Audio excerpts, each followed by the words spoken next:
الحمد لله نحمده ونستعين ونستغفر ونعوذ بالله من شرور أنفسنا ومن سيئات أعمالنا من يهد الله فلا مضل له ومن يضلل فلا هادي له نشهد أن لا إله إلا الله وحده لا شريك له ونشهد أن سيدنا محمدا عبده ورسوله أما بعد فيا عباد الله اتقوا الله واطيعوه إن الله مع الذين اتقوا والذين هم محسنون قال الله تعالى في محكم كتابه الكريم أعوذ بالله من الشيطان الرجيم بسم الله الرحمن الرحيم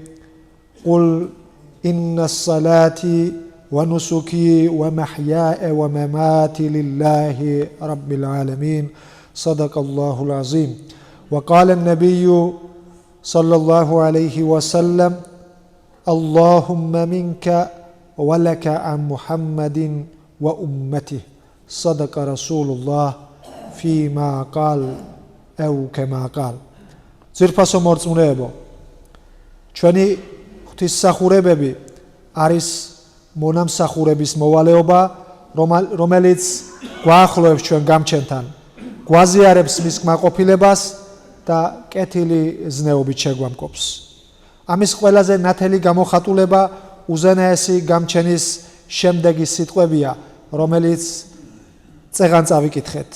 უთხარი, უეჭველად ჩემი ლოცვა და ჩემი შესაწირი და ჩემი სიცოცხლე და ჩემი სიკვდილი სამყაროთა გამჩენს ალლას ეკუთვნის და ალლაისთვისაა. ლოცვა გვაშორებს სოდვებსა და ბოროტებას, გულს სიხარულს გვრის და სულს სიმშვიდით აღავსებს.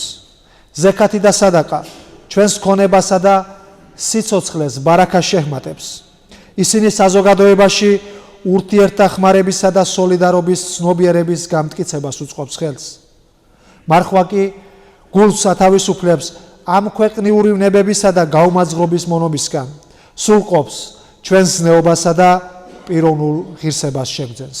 ძირფასო მორწმუნეებო, ჰაჯი და უმრა ასევე ის ღვთისმსახურებათაგანია, რომლებიც გამჩენისადმი ჩვენს მონამორჩილებას გამოხატავს. უზენაესი გამჩენი აიეთ ქერიმაში შემდეგს გვამცნობს ასტაუზუ ბილლაჰ ვა ატიმმულ ჰაჯჯა ვალ უმრათა ლილლაჰ.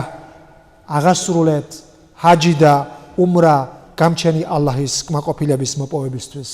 ამ დღეებში, როდესაც ჰაჯობისკენ მიემართებიან მუსლიმები, კარგად გვესმის, რომ ჰაჯი და უმრა ერთგვარი ძმური შეკრებაა, რომელიც სხვადასხვა ენისა და რასის ადამიანებს აერთიანებს, მათში მონამორჩილების ცნობიერებასა და უმმეთის შეგრძნებას აძლიერებს. ეს არის მადმოსილი მოგზაურობა, სადაც მორწმუნე ალლაჰის უსაზღრო წყალობასა და მოწყალებას ეხიზნება, გულწრფელი მონანიებითა და ცრემლებით სოდვების მიტევების იმედს ამყარებს თავის გამჩენთან. ეს არის განახლებისა და სულიერი აღორძინების დრო, რომელიც მორწმუნეს შესაძლებლობას აძლევს წარსულს ანგარიში გაუწიოს და საკუთარი მომავალი უკეთ მოაწყოს. ძირფასო მუსლიმებო, კიდევ ერთი ღვთისმსახურება, რომელიც ჩვენს გამჩენთან სიახლოვეს ზრდის, არის ყურბანი.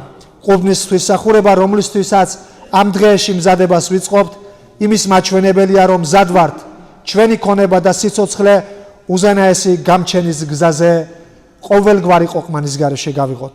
დიადი გამჩენი აიეთ ქერიმაში შემდეგს გვამცნობს استعوذ بالله لن ينال الله لحومها ولا دماؤها ولكن يناله التقوى منكم.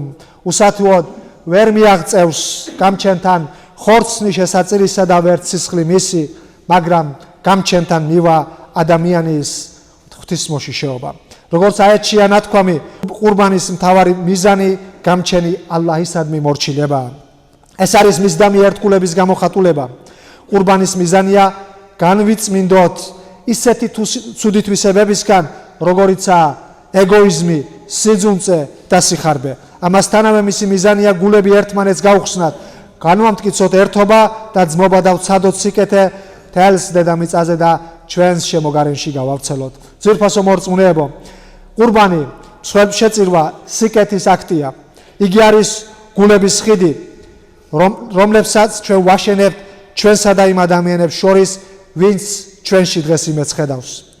მსხვერპლ შეწირვა ნიშნავს სიყვარულისა და თანადგომის მიტანას იმ ძმებისა და დების სახლებში, რომლებიც მოუთმენლადელიან ჩვენ სტუმრობას, რათა მათმა სუფრებმაც დაისადგუროს დღესასწაულის სიხარული.